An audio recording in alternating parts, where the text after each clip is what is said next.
Olá, queridos amigos internautas, sejam bem-vindos ao canal do Centro Espírita Jesus de Nazaré. O nosso estudo de hoje é o de perguntas e respostas. E quem irá nos auxiliar são os nossos amigos e facilitadores Kelly Nascimento e Richardson. Portanto, um bom estudo a todos. Boa noite a todos, boa noite aos internautas que nos assistem. Vamos iniciar então mais um Perguntas e Respostas. A primeira pergunta que nos chega é: o que se passa com os espíritos encarnados cujos corpos ficam meses e até anos em estado vegetativo coma? Então, a primeira questão que nós temos que refletir é que o espírito, ele está dentro deste corpo físico, e se algo acomete este corpo físico, claro que esse espírito, ele vai estar registrando e ele vai estar ali, à mercê do seu corpo físico. Mas quando se trata de estado vegetativo, é uma definição que é usada para a condição física deste corpo físico, que é vegetativo no sentido de este corpo possui algum problema, está cometido por alguma doença que faz com que ele, perante as condições, as definições da medicina terrena, é classificado como um corpo improdutivo, que é então até é utilizado, esse termo está em estado vegetativo. Mas nós temos que pensar que o espírito que está lá, nesse corpo físico, este espírito, ele permanece ali com as suas condições, com a evolução, com todas as percepções que lhe são pertinentes mediante a sua caminhada evolutiva. É claro que, por ele estar ligado ao corpo físico, isso pode perturbar, isso pode reduzir o seu estado de consciência, isso pode dificultar um pouco para esse espírito que está ali neste corpo. Mas, em termos de evolução, todo este processo que está ocorrendo com o corpo físico é oportunidade de aprendizado, de reparação para esse espírito. Ele não perde nada. E grande parte dos espíritos que são acometidos por estas situações, na grande maioria das vezes, são situações que foram previstas por eles mesmos nos seus planos reencarnatórios, porque somente por meio delas eles assim concluíram que eles conseguiriam avançar e galgar a sua evolução de uma forma mais efetiva e aproveitar então a sua estada aqui no plano terreno. Aqueles que direta ou indiretamente passam também por esta aprovação, porque nós vamos pensar os familiares que estão mais diretamente envolvidos, para eles configura-se como uma aprovação também, porque acompanharem um ente querido ali preso no corpo físico, naquela situação, sem interagir, dependente, sofrendo, para eles também é uma aprovação. Outros que acompanham essas situações, que indiretamente acompanham essas situações, nós dizemos tratar de expiações, ou seja, acabam se configurando como oportunidades para outros poderem aprender sem necessariamente terem que passar por isso, seja diretamente pela própria prova ali, através do acometimento do problema com o corpo físico, ou do cuidado com alguém, do seio familiar, alguém que do cunho afetivo que possa ser acometido por este problema. Então, aí nós vemos as oportunidades também de provação e de expiação. Então, tudo que acontece neste plano terreno, que é um plano de provas e expiações, tem um porquê, tem uma razão. Nenhuma folha cai da árvore se Deus assim não permitir. E tudo que acontece é oportunidade de aprendizado e de evolução. Uma boa noite a todos, ou bom dia, dependendo do horário que vão assistir. É com muita satisfação que estamos aqui para responder, tentar responder as dúvidas, essas perguntas que vão chegando para a gente. É interessante essa pergunta, né, do estado vegetativo, que o Richardson explicou muito bem. Nós temos uma dificuldade, né, Richardson, de olhar mesmo com os olhos eu falo com os olhos da reencarnação mesmo. Nós temos em certos momentos nós vivemos muito com os olhos materiais, com os olhos daqui. Então, quando vemos uma pessoa nesse estado vegetativo, o que a gente logo vê, né? Como os nossos olhos carnais são muito de matéria mesmo, né? Nós ainda somos muito materialistas. Então, o que a gente vê? Uma pessoa que não serve para mais nada, né? Inútil. Não serve para mais nada, só está sofrendo e mais nada. Mas ledo engano nosso, porque nós somos de verdade o espírito, né? Nós temos esse corpo aqui só para nos sustentar. Então, a dificuldade ali no momento é do corpo, mas nós somos realmente o espírito, né? Nós temos essa dificuldade dessa conexão. A gente pensa que nós somos esse corpo e esse corpo tem um espírito, tem uma alma. Não, nós somos ele. Nós somos ele, estamos usando esse aqui agora, né, para tentarmos evoluir, né, tentarmos caminhar, tentarmos ser pessoas melhores, no processo verdadeiro da evolução. Mas, como o Richardson falou, né, tudo tem um significado, e eu sempre falo que nada acontece por acaso. Então, esses momentos desses que a gente vê, né, aos nossos olhos como uma inutilidade, esse espírito ele pode estar num momento de reflexão muito grande, né? Refletindo sobre essa reencarnação mesmo, às vezes mais desprendido, às vezes até para sentir outras coisas que não sentia enquanto estava bem, né? Enquanto estava andando, trabalhando e fazendo todas as coisas que nós fazemos com o nosso corpo.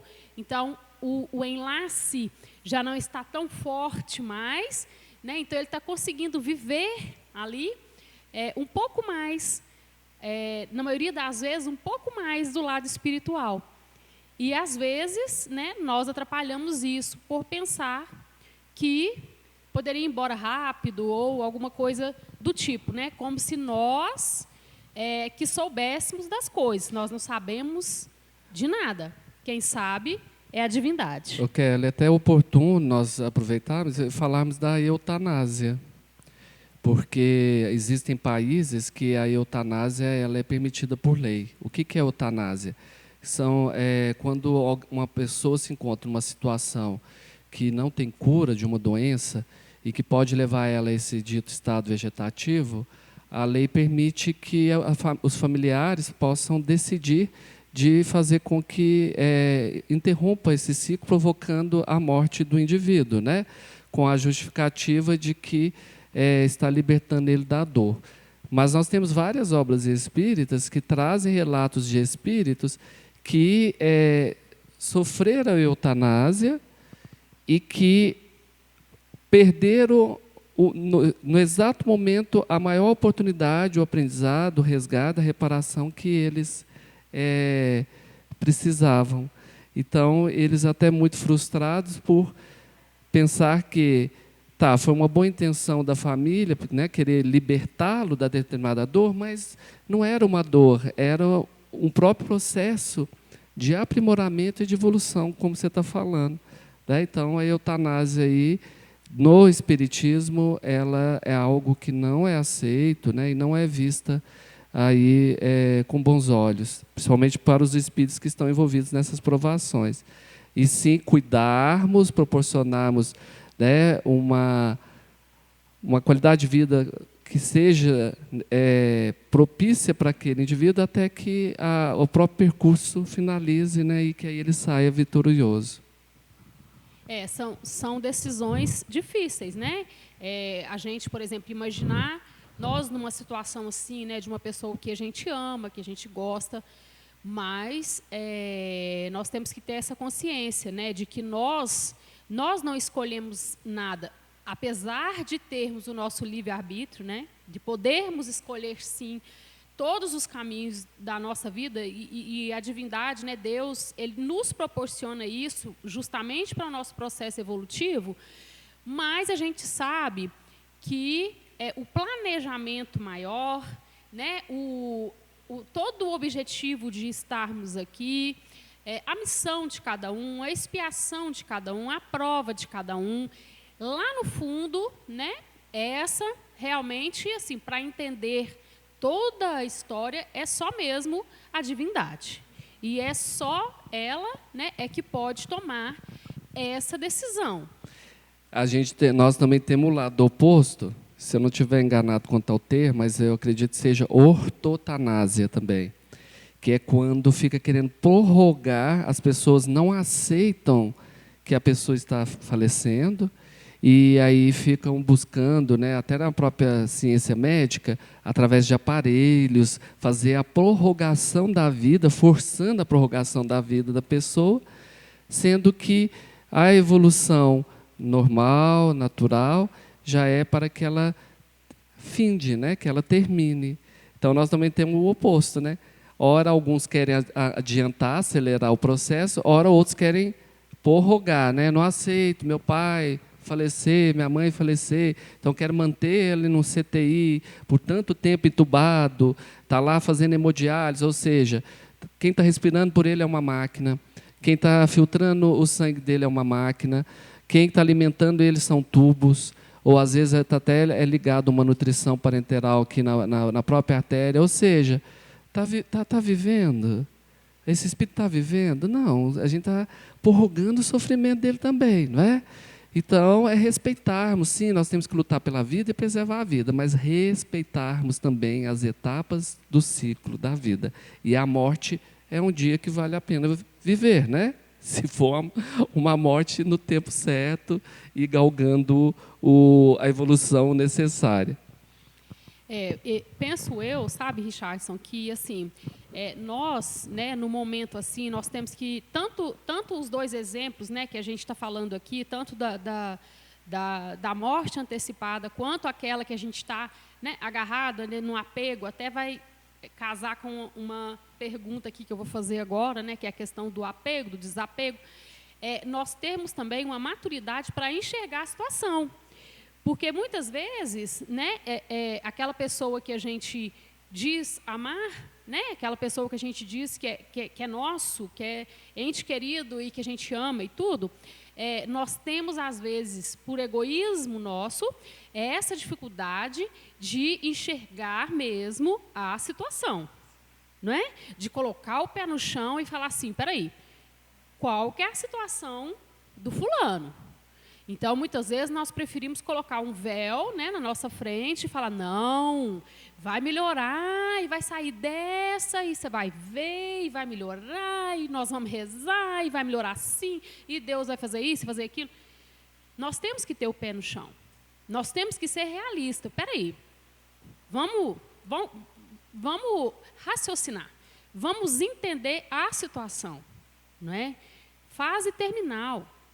Então, nós não precisamos de antecipar, mas nós temos que ir nos preparando e, muitas das vezes, preparando aquela pessoa ali também, porque, às vezes, para ela também não está sendo fácil, não. Ela está vendo que o momento dela está chegando, né? Cada um tem um pensamento, cada um está num estágio evolutivo diferente, cada um tem uma concepção. Então, dentro de somos iguais, somos bem diferentes. Então, cada um pensa de um jeito e tem uma concepção diferente.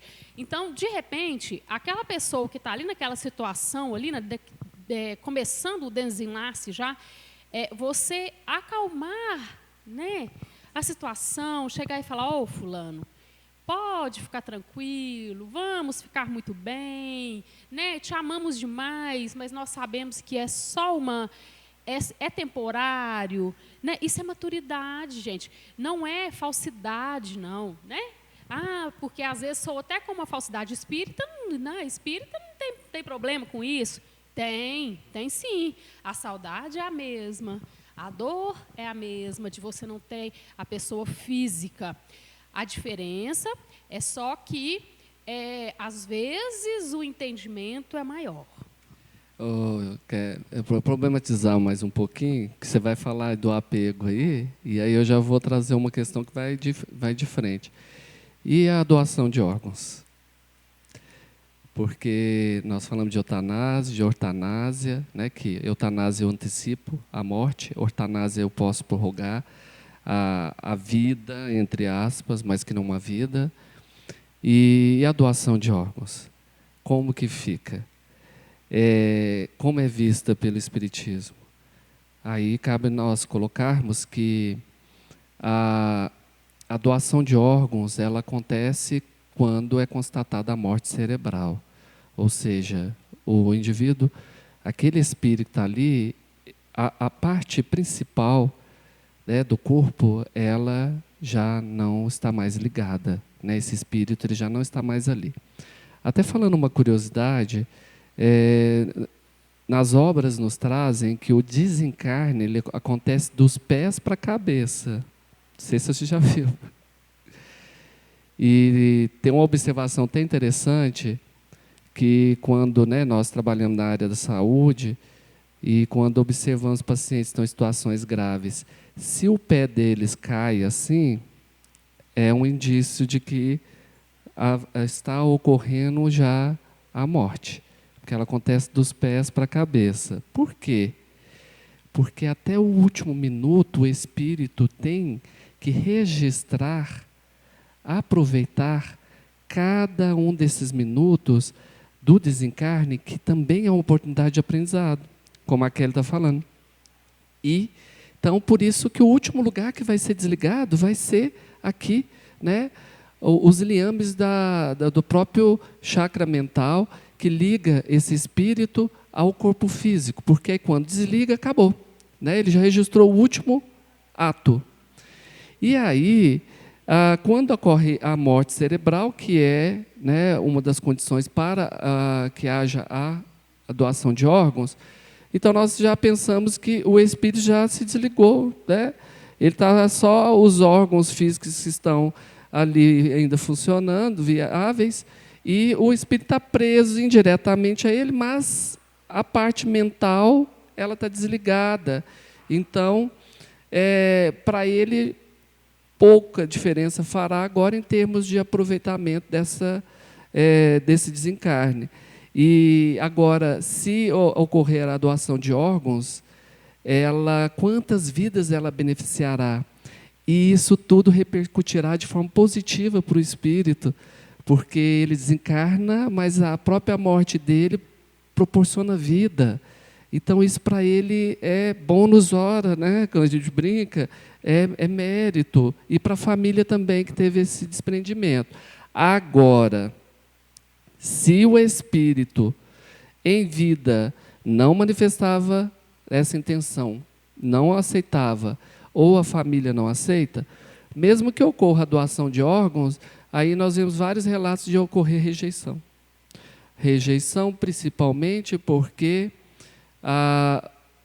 o espírito desencarna e ele pode ficar preso ao pensamento de que, se não tivessem doado os órgãos, ele continuaria vivo. Mas isso é um traço bem de pouco esclarecimento, né? De muita ignorância. Então, isso acaba prejudicando. Então, é por isso que nós temos que conversar em vida sobre doação de órgãos, sobre se entrarmos em fase terminal, que os procedimentos, para não prolongar o sofrimento, mas também não antecipar, estas conversas sobre esses assuntos têm que ocorrer nas famílias. Tá? Não, é um assunto que é importante. Nós não podemos ficar reféns no momento da ocorrência do que vai ser feito, não. Porque às vezes as pessoas falam assim, não quero falar sobre isso, credo, não quero falar de morte. Faz parte da vida. A única certeza que nós temos na vida é a morte. E por que essa dificuldade de falar da morte? Nós temos que estar preparados para ela, tanto dos nossos entes queridos, amigos, quanto a nossa mesma. E deixar claro, né, para que a coisa flua e seja boa para quem vai embora e para quem fica. Porque quem fica, a vida continua e as provas e expiações estão esperando. É engraçado que parece uma própria negação, né, Richardson? como você falou, uma das poucas coisas que a gente tem certeza que vai acontecer, aliás, eu acho que a única coisa que a gente tem a certeza é de que a gente vai partir um dia, que a gente vai desencarnar. E a gente vive aqui, às vezes, numa negação total, né? E às vezes, nessas conversas aí, já vi muito, às vezes até dentro de casa mesmo, né? A pessoa, às vezes, entra nesse assunto, fulano, às vezes, cônjuge, né? O marido com a mulher, vice-versa, hoje o homem com o homem também, não interessa, né, o estilo aí do casamento, mas falar com o seu cônjuge, né? Olha, se eu for primeiro, o Sérgio fala muito isso, né? Se eu for primeiro, né, que você me ajude a que seja assim, assim, assim. Aí o outro fala, não, deixa de ser bobo, né? Não, para com essa conversa, não, você ainda vai viver muito ainda, e corta o assunto, né? Então, assim, nós não precisamos de falar disso o tempo inteiro, mas às vezes é necessário, sim, a gente sentar e ter uma conversa madura. Nós sabemos que um dia a gente vai, um dia eu vou, só não sei quando, não sei se eu vou primeiro, se o outro vai primeiro, se o meu filho vai primeiro, ou não, meu marido vai primeiro, ou eu vou depois. E a gente faz uma programação, às vezes, e entramos, às vezes, num desespero por achar que aquilo vai acontecer da forma que a gente colocou na cabeça, né? A gente olha pelo lado cronológico, né? Por exemplo, eu vou perder minha mãe primeiro, depois eu vou e tal. Né? Como se a gente pudesse fazer isso, como se a gente pudesse controlar isso. Eu já escutei coisas, assim, até dentro da família mesmo, absurdas, né? Tipo, não, para que foi ele que foi? Ele tinha filhos, eu não tenho filho, e eu não constituí família, por que ele teve que ir primeiro? Então, esse tipo de pergunta, né, gente, assim, acaba levando a gente... Quando as perguntas são feitas de uma forma que leva a gente para uma aceitação, tudo bem, nós podemos fazer, né, Charles? Não somos proibidos de, às vezes, nos perguntar ao universo, às vezes, né, o porquê das coisas, mas quando a gente leva para esse lado da não aceitação, por que foi comigo, por que foi assim, por que ele foi primeiro, ou por que, né, por quê, e a gente entra numa neurose muito grande, numa frustração muito grande, porque não somos nós que controlamos isso, e a gente quer controlar. Né? Então, em muitos momentos, nós achamos que nós somos o próprio Deus. Kelly, eu brinco, eu falo assim, nós todos estamos numa fila que ninguém sabe a senha. É lógico. Que pode ser chamado, eu posso ir, ou você vai, ou o outro vai. Pela ordem natural da vida biológica, nós pensamos que os idosos eles vão primeiro, mas isso é da vida biológica, porque nós temos que pensar na questão espiritual, porque o tempo de estar aqui no corpo físico, ele está relacionado à minha necessidade de evolução, de aprendizado. Então, às vezes, uma criança de 5 anos, o tempo que ela precisava era só aquele. E, ok, não é o tempo do corpo físico que define, não, é o tempo do espírito. Ou, às vezes, realmente, o espírito chega até na idade, né, de velhinho mesmo. Mas a gente tem que pensar no tempo do espírito, não no tempo físico. Né? Então, outra questão, até no que você colocou, que eu sempre faço, quando as pessoas ficam, por que fulano foi? Aí eu falo assim, aqui, deixa eu te falar uma coisa. Vamos fazer o jogo do contrário. Se fosse você que tivesse ido e ele tivesse aqui fazendo o que você está fazendo, você ia ficar feliz lá do outro lado? Aí, ai, não. Então, pois é, então dá sossego, porque ele já terminou. Agora volta, olha suas coisas aí, porque as suas provas de expiação estão aí. Né? E se você está ainda querendo encontrar com ele lá, que você saia vitoriosa do que você precisa, porque senão nem assim. Se você sair aqui numa condiçãozinha menor, minha filha, você vai bater lá no umbral, né? Não vai bater em outro lugar, não. É interessante, porque nesse momento, né, nunca que nós estamos preparados para perder as pessoas. No momento dessas perdas, às vezes a gente fala até muitas bobagens, mas nós falamos muitas vezes pensando em nós mesmos. Então, nós temos que parar. Às vezes eu paro para pensar nas frases que são faladas, às vezes, num velório. Não é? Às vezes aquela pessoa está ali, a gente sabe que tem o sofrimento, a gente sabe que tem a saudade, a perda não é uma experiência agradável naquele momento, não é fácil, sabemos de tudo isso, né? Eu particularmente, já passei por perda, sei o quanto é difícil. Mas, às vezes, né, a gente escuta frases do tipo... o que eu farei aqui agora sem você? Como que vai ser minha vida de agora para frente? Minha vida não vai servir de mais nada. Mas espera aí, você está falando isso, você está pensando no seu ente amado ou você está pensando em você mesmo? Porque se você faz, né, se você tem essas frases, isso é muito comum, essas frases que eu estou falando, eu falei, porque isso é muito comum, né, Richardson? Em velórios. Então, você está pensando no seu ente amado, no seu ente querido que foi embora, ou você está pensando em você mesmo? Egoísmo, como que você né? vai viver sem aquela pessoa dali para frente? É você está falando, Egoísmo, colocando... né? Tem um livro que chama Reportagens Além Túmulo. Ele traz várias histórias, né, de espíritos, fala da passagem deles, né, como foram a vida, uma síntese da vida e a passagem. E é interessante que vários, eles trazem esse sofrimento do outro lado, pelo que os que aqui ficaram provoca neles, porque para eles é uma libertação, realmente, né? Eles ficam até com um sentimento de culpa, porque eles ficam se sentindo livres, eles ficam bem. E, ao mesmo tempo que vê que os que aqui ficaram ainda têm provas a cumprir e ainda sofrem pela sua falta. E quantos desses espíritos vêm nas reuniões mediúnicas e o relato deles sempre é no sentido de o fulano está sofrendo demais e eu não estou conseguindo ficar em paz, eu não estou conseguindo descansar, porque eu não consigo ficar bem se o fulano ficar desse jeito. O fulano está falando até em tirar a própria vida para vir ficar comigo. Engano dele, né? Porque se tirar não vai para o mesmo lugar, vai para outro lugar e vai criar um outro problema. E esse afastamento, essa dor vai ficar até maior ainda.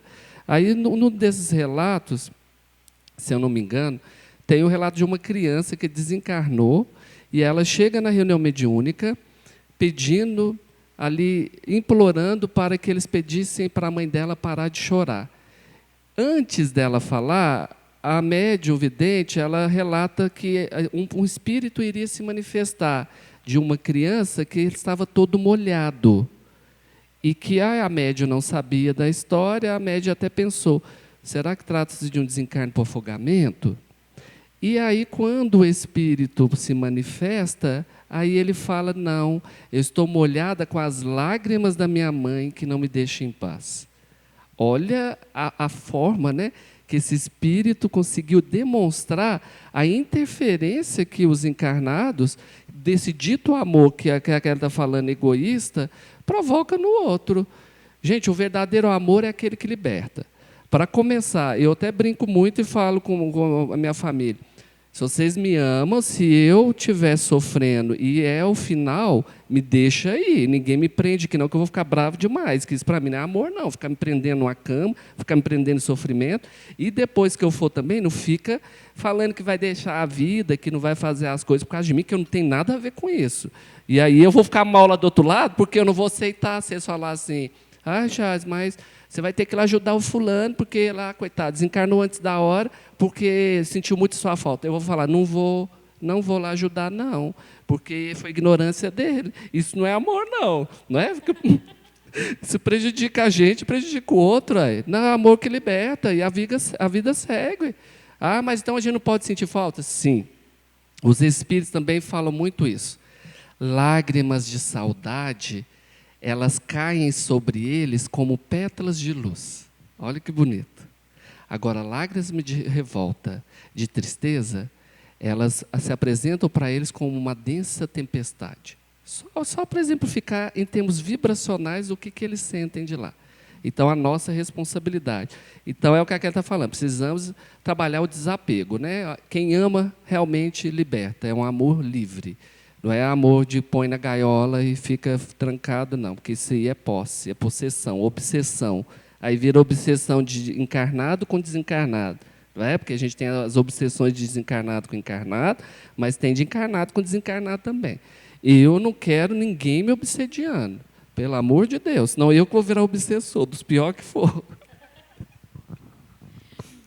Isso é interessante, essa questão do sentimento, né? Porque nós podemos sentir a saudade, sim, nós podemos sentir a dor, mas é muito diferente, realmente, quando a gente tem aceitação. Eu acho que a palavra-chave é aceitação.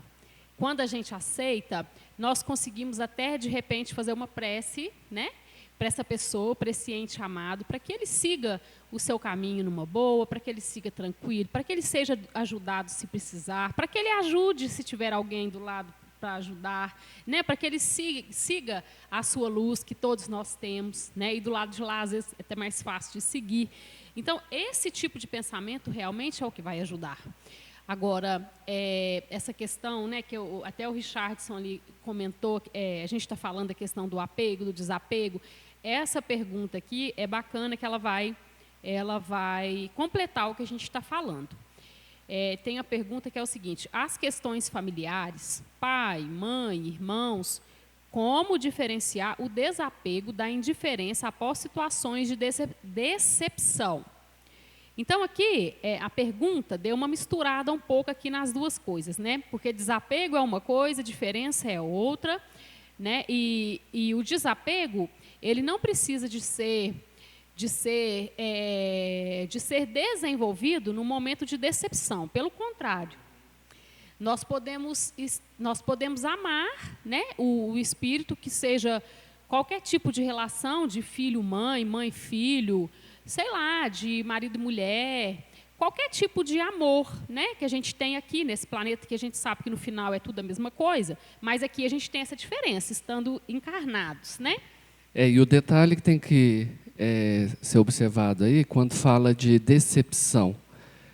Gente, decepção é culpa da gente, porque somos nós que criamos expectativa. Somos nós que queremos ver o outro, embrulhar o outro de presente, num embrulho bonito, e ver ele do que realmente ele é. Então, nós temos que pôr os pés no chão, não existe decepção. A partir do momento que você vê a vida como ela realmente é. Você vê o outro como ele realmente é, aceita que todos nós estamos aqui, somos espíritos imperfeitos, estamos no mundo de provas e expiações, cada um de nós está num nível diferente de evolução aqui. Nós sempre usamos o exemplo da escada. Pense que cada um está num degrau da escada. Então, se você está num degrau acima, tem gente que está no degrau de baixo. Então, não é você que tem que esperar que o de baixo te entenda, não.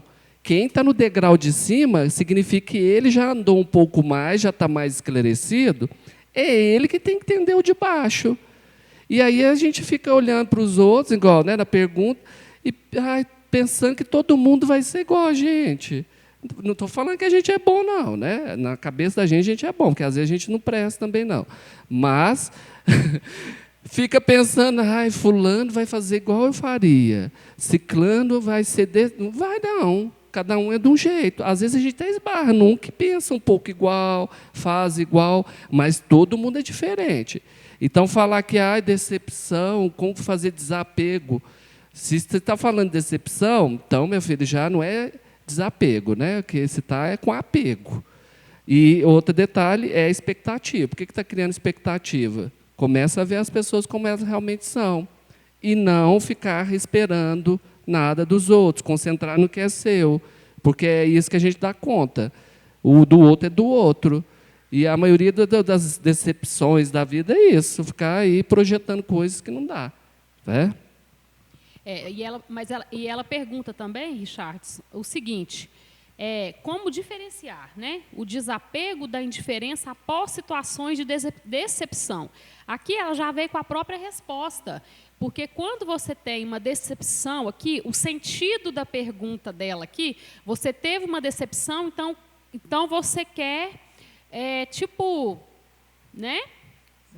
Afastar. Peraí, eu tive uma decepção com fulano, não, então vou ter um desapego com ele? Não. Aí a palavra está errada. Aí, realmente, essa decepção que essa pessoa está perguntando aqui, que está relacionada com a indiferença. Eu tenho uma decepção, Então, eu vou ficar indiferente com o Richardson.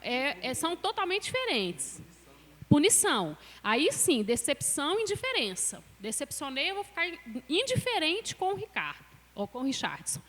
Mas a questão do desapego não tem nada a ver. O desapego é um sentimento que a gente tem que começar a desenvolver, mas não são em momentos de decepção, não. São em todos os momentos da nossa vida, principalmente com aquelas pessoas que a gente fala que a gente ama. A gente ama, sim, do nosso jeito, né? Nossos filhos, marido, bababá. A gente ama, do nosso jeito. Então, eu amo meu filho. Tá. Você consegue desenvolver o desapego em relação a seu filho? Como assim? Vou ficar indiferente, meu filho? Não. Desapego não é sinônimo de indiferença e de desamor. Nada a ver. Eu posso amar o meu filho e querer o melhor para ele e, de repente, ele chegar e falar assim, mãe, eu quero desenvolver, eu quero estudar tal coisa e não é aqui. Aonde, meu filho? Lá no Japão. Esse é o verdadeiro desapego. Lá no Japão. Tá. Mas e aí, já está resolvido? Eu quero ir, que eu já vi, já olhei e tal. Meu sonho, ir para lá para desenvolver e trabalhar e fazer isso, fazer aquilo lá. Aí, a mãe apegada, ou o pai, né? Os pais, né? Eu estou falando em geral. Geralmente, a mãe é mais apegada. Então, a mãe apegada, o que ela vai pensar e o que ela vai falar? Pelo amor de Deus, você vai para o outro lado do mundo. Se acontecer alguma coisa lá com você, eu não vou estar perto. Como se a gente fosse assim, né? Deus de novo. Se acontecer alguma coisa com você, eu não vou estar perto para te ajudar, para isso, para aquilo. Você vai acabar com a minha vida, pelo amor de Deus. Como é que eu vou fazer? Eu vou sofrer demais. Aí sabe o que acontece?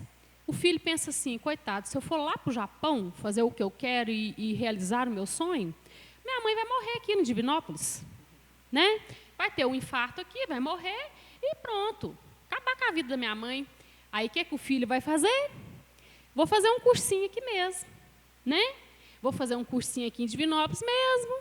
Morar com a minha mãe mesmo. No máximo casar para morar no quintal. Porque a mãe não deixa sair. E fica nesse apego a vida inteira. Esse é o que é prejudicial. E aí vamos ao contrário. A mãe desapegada. Meu filho, é isso mesmo que você quer? Esse é seu sonho? É isso que você quer desenvolver? Você já pensou como que vai ser, como que não vai ser? Você já sabe realmente? Você tem certeza do que você está falando? Você está ciente de como que vai ser? Como que vai... Não, já está resolvido, eu quero. Eu sei que eu quero é isso. Nem que bata a cabeça depois, né? E volta de novo. Mas a mãe desapegada, qual que vai ser a resposta? Se é isso que você quer, se esse é o seu sonho, quem sou eu para interromper? Vá e seja feliz. Eu vou estar conectada com você, mesmo que você esteja lá no Japão. Porque não vai ser o corpo e a presença do corpo que vai me ligar a você. Eu te amo. Eu vou estar o tempo inteiro ligado com você. Mesmo você lá no Japão. Essa é a resposta de uma mãe desapegada. É menos amor? De forma alguma. É muito amor. Essa é a libertação que o amor nos dá. Eu te liberto. Vai se realizar, vai cumprir seus sonhos, vai fazer o que você quer, vai realizar os seus desejos, vai viver. Eu te dou toda a liberdade. E se você precisar voltar, eu estarei aqui com seu pai para te receber. É isso. O desapego é esse. É só isso. Né? O desapego é aceitar o outro como ele realmente é, com as suas imperfeições, com as suas qualidades, sem julgamento e dando apoio e empurrando para o mundo, para ele tomar a vida, né? Porque é só assim que ele vai crescer e evoluir. E a vida é do outro, não é minha. Não é porque é o meu filho que a vida dele me pertence. Não é porque eu sou filho que a minha vida pertence ao meu pai, pertence à minha irmã, ou vice-versa. Não é porque, se sou casado, a minha vida pertence à vida da minha esposa, ou a dela me pertence. A vida de cada um é de cada um. E desapego é aceitá-lo como ele é e principalmente as suas escolhas quanto a tomar a própria vida, porque ele precisa de evoluir. Dá para fazer mais aqui? E é interessante, né, Richardson, essa questão do apego e desapego, cada hora a gente lembra de uma situação. Mas as frases me chamam muita atenção, sabe? As nossas frases aqui nesse planeta Terra, né? Muitas vezes nós achamos que nós somos. Ah, tá. Aí porque no mundo espiritual tudo é muito bem organizado, né? Então, eu gosto muito da situação de filho, porque mostra muita coisa que a gente aprende com isso, né? O recebimento de um novo espírito que está chegando para a gente e que vem à nossa tutela. E muitas vezes nós já fizemos o acordo, nós já assinamos o contrato e tudo mais, né? Só a gente às vezes não entende, não quer entender às vezes, mas tudo é muito bem organizado do lado de lá. Então, quando esse espírito chega, nós, como estamos na tutela de pais, nós achamos que a gente pode tudo. É meu filho, né? Aí nós falamos assim, é meu filho, é minha mãe, é meu pai, tudo meu. Tudo é pronome possessivo, né? É tudo meu. E só que nós esquecemos que, primeiro, esse espírito já chega com a bagagem. E nós estamos vendo que os que estão chegando aí, a bagagem deles estão bem mais na frente que a nossa, né? Então, você fala não para o menino, ele quer saber por quê. Ué, mas por quê eu não posso? Mas por que eu não posso isso? Por que eu não posso aquilo? Fulano pode, a mãe de fulano deixa. E hoje não é fácil a gente ficar na tutela desses pequenininhos, não. É difícil. Mas a gente esquece disso. Que muitas vezes eles estão vindo na nossa tutela, mas é para a gente aprender também. Porque sai cada frase, às vezes, que nos dá um puxão de orelha, que a gente fica até caladinho para não render muito assunto, né? Mas eles chegam e a gente se sente assim, pai e mãe, então eu tenho que mandar. Só que a gente esquece que nós não somos, nós estamos. Então, ninguém é de ninguém. Eu, com certo espírito, estou filha, com certo espírito estou mãe, com certo espírito estou esposa e por aí vai, né? Por aí vai. Então, assim, talvez na outra encarnação as coisas podem ter estado bem diferentes. Então, nós temos que ter essa maturidade, né? De saber que nós estamos, nossa posição hoje, aqui, é essa. E qual será a minha responsabilidade sobre esses espíritos que estão chegando na minha casa, né? Porque também não é por acaso que estão chegando lá. E o que a gente faz muitas vezes? A gente às vezes ressalta, a Joana de Anjos fala muito isso. Desde bebê, a mãe que é esperta e o pai que tem uma maturidade de não ter esse véu, né, para ocultar muito as coisas, a gente já vai manjando ali aquela identidade ali daquela criança. É desde bebê que ela fala, desde mamar na mamãe, ela fala isso. Que a gente começa a conhecer aquele bebê, aquele espírito ali. E é justamente para isso que ele vem. Para os pais, né, tentarem ajudar na parte onde ainda é muito difícil para aquele espírito ali, que são os defeitos, que a gente chama de defeitos. E o que a gente faz muitas vezes? A gente esconde os defeitos e fala só das qualidades, como se os nossos filhos não tivessem defeitos, como se eles fossem aquele mais iluminado do planeta Terra, né? Engano nosso. Porque quando a gente faz isso, nós estamos desprovendo, né, aquele espírito ali, tirando a oportunidade de reparar aquela parte aonde para ele está mais difícil. E nós percebemos isso. Mas percebemos para poder julgar o nosso filho? Ah, mas aí eu vou massacrar ele porque ele tem... Não, não é isso. Aquela parte que ainda é difícil para ele, talvez eu possa ajudar, mas com maturidade. Eu sei que ele tem as qualidades e eu sei que ele tem também os defeitos, como todos nós temos. E vamos tentar ajudar como tutores, vamos tentar ajudar na evolução desse espírito que está conosco, na parte pior. Esse é o objetivo. A parte boa já está mais ou menos encaminhada, né? Como Jesus falou, ele veio aqui para aqueles que estavam sofrendo, estavam sofrendo, doentes da alma, doentes do corpo e tudo.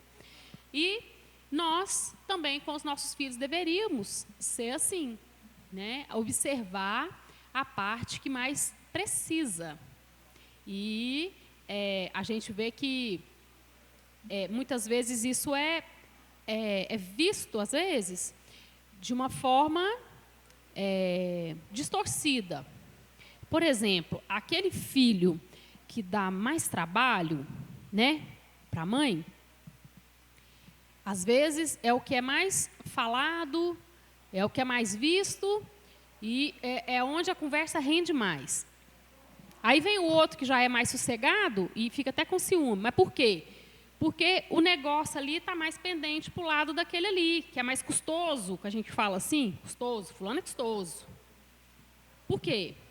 Naquele momento ali, é aquele fulano ali que precisa mais de ajuda, né? Então, já vem um outro, isso próprio da espiritualidade mesmo, já vem um outro mais equilibradinho, mais calminho, para poder equilibrar a situação ali dos pais. É muito bem feito, né, gente? É muito bem organizado, a espiritualidade é demais mesmo.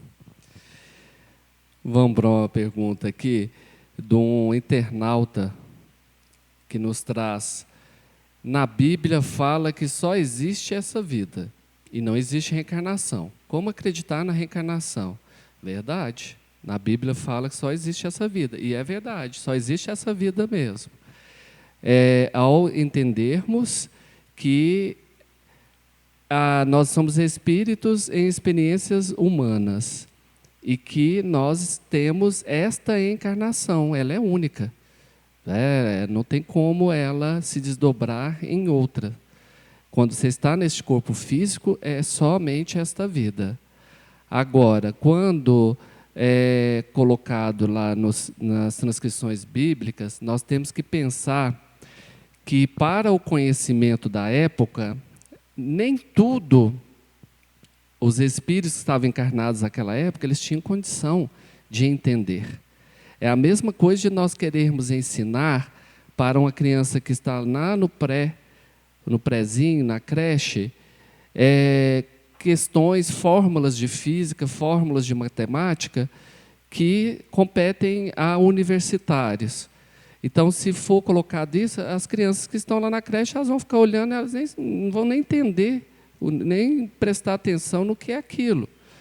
Então, olha, se nós retomarmos ao Velho Testamento e observarmos lá os 10 mandamentos, o quanto aqueles espíritos da época, porque à época esses espíritos eram recém-advindos de um mundo primitivo, que é um mundo que antecede ao nosso, que nos lembra os tempos dos homens das cavernas.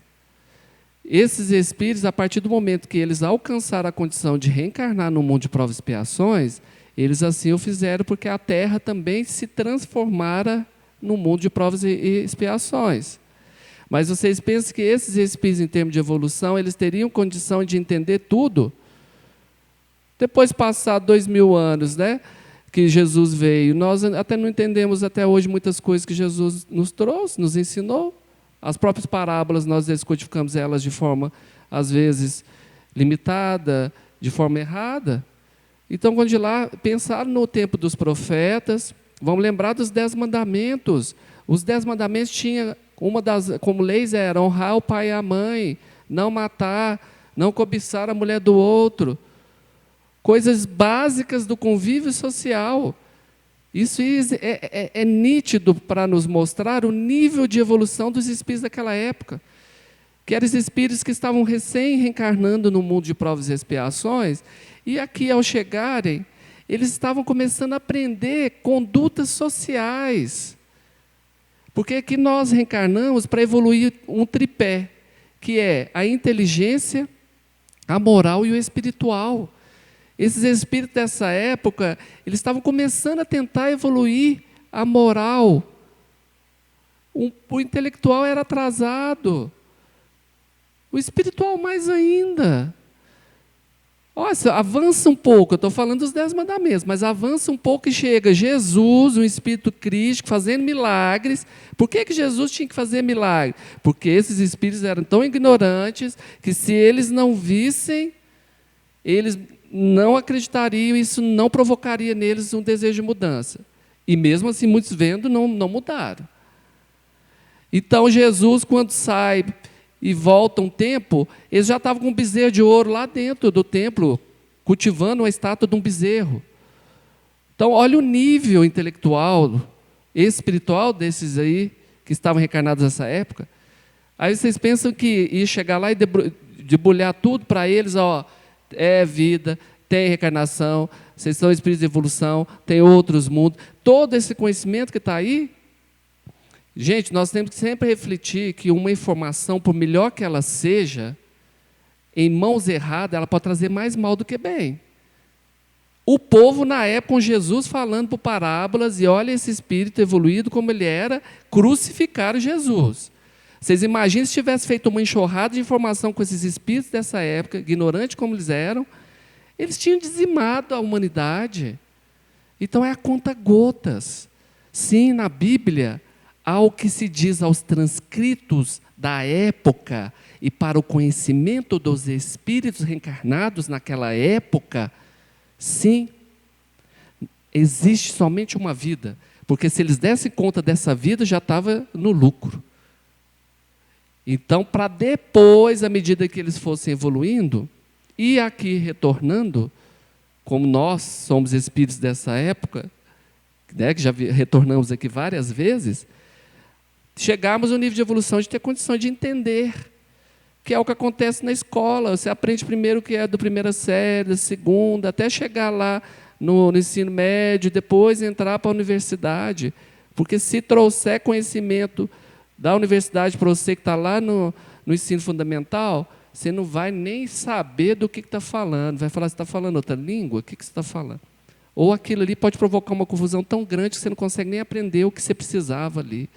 Então, sim, lá não tem, fala que é só uma vida, e fala da reencarnação, porque a questão da reencarnação, a questão aí que são várias experiências humanas, vão vir a posteriori à medida que esses espíritos evoluem. A gente tem que tomar um pouco de cuidado, né, com esses dados da Bíblia, não que estejam errados, mas primeiro era a maneira, né, como Jesus tinha de lidar, como o Richardson falou, conosco mesmo, que estávamos lá também. Dificuldade de entendimento, bem difícil. Nós, ainda hoje, aqui, depois de mais de 2000 anos, ainda nessa dificuldade de entender, imagina nessa época, né? Então, a Bíblia, o Evangelho, lidos ao pé da letra, fica bem difícil o entendimento. E é até perigoso a gente colocar Deus, colocar Jesus como punitivos, como Deus que dá o castigo, né? E que não é um Deus tão bonzinho assim. Então, a gente vê que muitos, né, que realmente pegam ao pé da letra mesmo ali, da letra mesmo que está escrito ali, começam a entender muito errado e começam a fazer uma confusão tremenda com essa dificuldade de enxergar além das palavras que estão lá. Exato, porque são manuscritos valiosos, relatam todo esse processo de evolução, tem ensinamentos maravilhosos, mas nós temos que entender que, primeiramente, eles foram transcritos à medida da compreensão e do nível de evolução dos homens da época. E, principalmente, também, que a própria tradução de vários idiomas, isso sim interferiu em várias interpretações e em várias colocações que nós temos. Então, temos que ter uma leitura, nos apropriar daquilo que é importante para a nossa aprendizado e evolução, mas entendemos também os processos que assim envolvem. Tá? E, principalmente, entendemos que Jesus veio, ele não ditou nenhuma religião. Ele só disse que, se tiver um ou mais reunidos em meu nome, lá eu estarei. A religião é uma criação dos homens. E ela foi criada a partir do que esses homens comungavam de um ponto de vista comum. Ou seja, pelo nível de evolução deles, eles entenderam, ou entendem, ou veem os ensinamentos de Jesus de uma forma e se reúnem, ditam ritos, cerimônias e criam uma religião. Tá? Então, as religiões são uma invenção dos homens. É útil, sim, né? Porque aí também está de acordo com o grau de evolução de cada espírito. Mas não podemos ter elas como verdades absolutas, mas sim como caminhos para nós evoluirmos e chegarmos aí a Deus. Então, gente, com essas respostas, né, ainda ficaram tantas perguntas para a gente debater, mas o interessante é isso, né? É a gente conversar, é a gente tentar passar para vocês, né, o mais fácil possível de entendimento, e o objetivo principal nosso é tentar levar um pouquinho de conforto, um pouquinho de calma, um pouquinho de tranquilidade, que todos nós estamos precisando nesse momento, né? Principalmente nesse momento. Então, o nosso objetivo principal é esse, né? Então, nós esperamos que vocês possam fazer bom proveito das palestras, né, Richard? Muitas palestras boas, muitas conversas, né, bate-papos mesmo, muito interessantes, muito esclarecedores, e sem contar que quando a gente senta nessa cadeira aqui, né, o que a gente tem de ajuda espiritual não é brincadeira, né? Sozinhos, acho que não, eu falo por mim, sozinha não conseguiria. Então, eu agradeço a vocês, agradeço a espiritualidade, a minha gratidão profunda de poder estar aqui para dividir um pouquinho do que a gente já leu, do que a gente já estudou e do que a gente já presenciou também, né, Richardson? Eu agradeço ao Richardson também e todos da casa pelo convite. Muito obrigada. Gratidão a todos vocês.